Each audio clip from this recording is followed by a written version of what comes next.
তাকে হত্যা করা। শেখ হাসিনা প্রায় বলে বেড়াতেন এবং শেখ হাসিনার লোকেরা, বুদ্ধিজীবীরা একটা বক্তব্য খুব ফেরি করতেন, খুব মার্কেটিং করতেন, সেটা হচ্ছে মুক্তিযুদ্ধের চেতনা।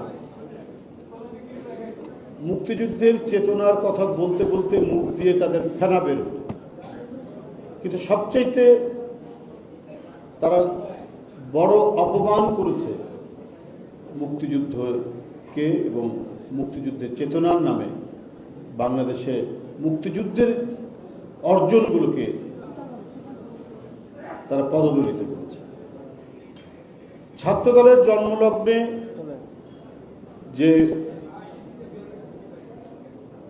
নেতৃত্ব ছাত্রদলকে প্রতিষ্ঠিত করতে গিয়ে তাদের হাতে, শেখ হাসিনার পোষ্যদের হাতে আঘাত প্রাপ্ত হয়ে দুনিয়া থেকে চলে গেলেন।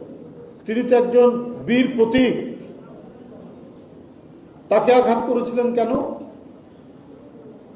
কারণ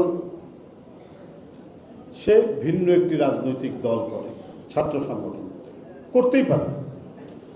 মুক্তিযুদ্ধ কি শুধু আওয়ামী লীগ করেছে? মুক্তিযুদ্ধ কি শুধুমাত্র আওয়ামী লীগের অবদান? তা তো না। মুক্তিযুদ্ধ ছিল মূলত একটি গণতান্ত্রিক আন্দোলন। মুক্তিযুদ্ধে রূপ নিল কারণ যে অধিকারটুকু দেওয়ার কথা, নির্বাচনের যে ফলাফল প্রকাশ করার কথা, সেই ফলাফল প্রকাশ হওয়ার পরেও নির্বাচিত যারা হয়েছেন তাদেরকে সরকার গঠন করতে দেয়নি। এটা করেছে ইয়াহিয়া খান, ওটা করেছে টিক্কা খানরা, ওটা করেছে জুলফিকার আলী ভুট্টো।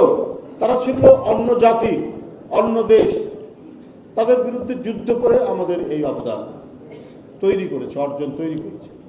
সেখানে সেনাবাহিনী যুদ্ধ করেছে, পুলিশ যুদ্ধ করেছে, বিভিন্ন রাজনৈতিক দল যুদ্ধ করেছে। যদি আবার বিচার বিশ্লেষণ করা যায় তাহলে দেখা যাবে যে আওয়ামী লীগের সেই ক্ষেত্রে ভূমিকা অত্যন্ত কম, কারণ তারা মুক্তিযুদ্ধের ঘোষণা দিতে পারেনি। যদি সত্যিকার অর্থে মুক্তিযুদ্ধের বিষয়ে আন্তরিক থাকতো তাহলে মুক্তিযুদ্ধের ঘোষণা তারা দিত। 26শে মার্চ স্বাধীনতার ঘোষণা আর 17ই এপ্রিল আপনার সরকার গঠন করা হলো, মুজিবনগর সরকার। তারপরে তারা সকলেই দ্বিধান্বিত ছিলেন, অস্পষ্ট ছিলেন, কি করবেন কি করবেন না এই ভাবনার মধ্যে ছিল। এই কারণেই ওরা স্বাধীনতা উত্তর মনে করেছে যে আমরাই থাকব এবং আমাদের যারা বিরোধিতা করবে তারাই হচ্ছে দেশের শত্রু। সেই চরিত্র, ক্যারেক্টার কিন্তু শেষ দিন পর্যন্ত ছিল, শেখ হাসিনার পালিয়ে যাওয়ার দিন পর্যন্ত ছিল।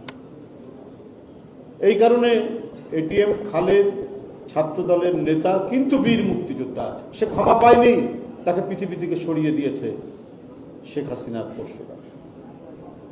আমি এখানে ভাবছিলাম যে কি কথা বলব, কেমন ভাবে আমার বক্তব্য উপস্থাপন করব, কারণ যেখানেই যাই শুধু ঘুরে ফিরে হাসিনের যে মহা দুর্নীতি, একেবারে গ্যালাক্সির সমান দুর্নীতি, এটা ছাড়া আর কোনো বক্তব্যই খুঁজে পাই না। এবং দুর্নীতির যে বিভিন্ন ডাইমেনশন, দুর্নীতির যে বিভিন্ন মডেল, কোন মডেলটা ধরে কথা বলব? তার ভাগনা, ভাগ্নি, ছেলে, মেয়ে, কোনটা ধরে কথা বলব?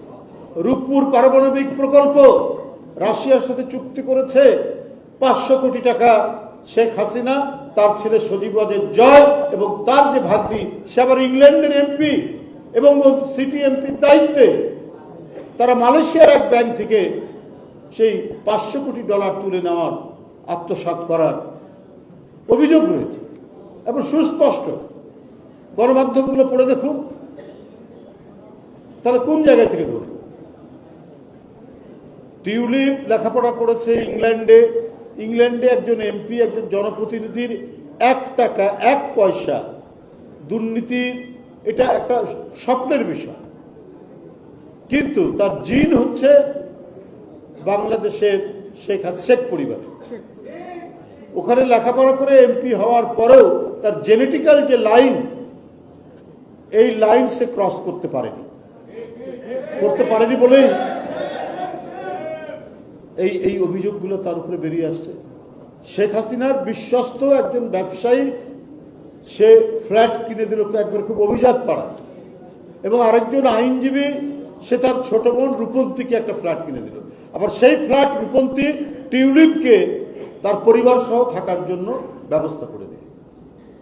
তাহলে এখন লন্ডনের সব পত্র পত্রিকায়, ইংল্যান্ডের বিভিন্ন সংবাদ মাধ্যমে এই কথাগুলো আপনার যে বেরিয়ে আসছে, ওখানে মানে জার্নালিজম তো অত্যন্ত শক্ত জার্নালিজম। ওখানে হঠাৎ করে কারো বিরুদ্ধে কোনো অভিযোগ দিয়ে সংবাদপত্র লিখতে পারে না, কিন্তু সেখানে লেখালেখি হচ্ছে, কারণ এগুলো সবই হচ্ছে শেখ হাসিনার এক একটা বিভৎস দুর্নীতির চিত্র। সে চিত্রের আমরা কখনো লন্ডন, কখনো নিউ ইয়র্ক, কখনো জাপান, কখনো মালয়েশিয়া, কখনো দুবাই, বিভিন্ন জায়গা থেকে একটার পর একটা নিউজ আসছে। তাই আজকে শেখ হাসিনা কি স্ট্যাটাসে ভারতে আছে এটা কিন্তু বলতে পারছে না। বাংলাদেশের তার যে দুটি পাসপোর্ট, সেই দুইটি পাসপোর্ট একটা কূটনৈতিক পাসপোর্ট,